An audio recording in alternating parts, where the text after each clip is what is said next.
पोरण्या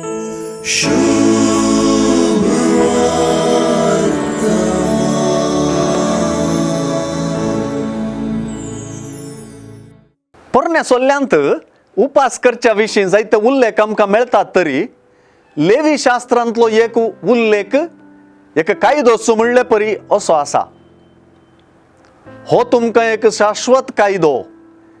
7व्या म्हयन्याच्या 9व्या दिसा तुमचे पैकी हर एकल्यान जावं स्वदेशान वा विदेशान उपास करचो आनी वावर करिनासतना रावचें. कित्याक त्या दिसा तुमकां शुद्ध करच्याक तुमचे पसत प्राजिताची रीत चलयतले आनी सर्वेस्परा मुखार तुमी तुमच्या सर पातकांतली शुद्ध जातल्यात म्हणटा लेवी शास्त्राचें पुस्तक अध्याय 16 वाक्य 20 आनी 9 तावन 30 आनी 1.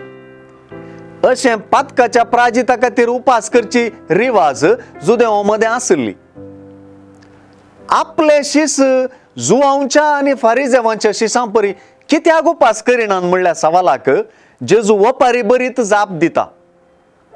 जेजू उपासाचें महत्व उणें करिना, पूण शिसां संगी आपली हाजरी कसली म्हणून विवरिता. जेजूच्या शिसांक जेजू संगी आसतना तो एक लग्न उत्सव सै.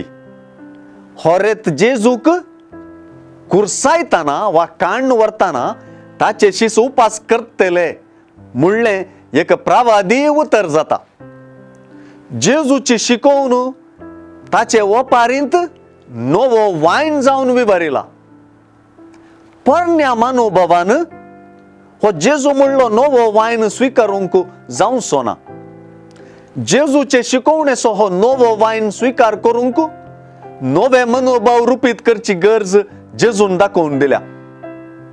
पोरण्या मनोभावाच्यांक नव्याची रूस कळीत ना म्हणच्या मुखांतर जेजूचे शिकवणेक दिल्ली निराकरणाची प्रतिक्रिया कळीत जाता.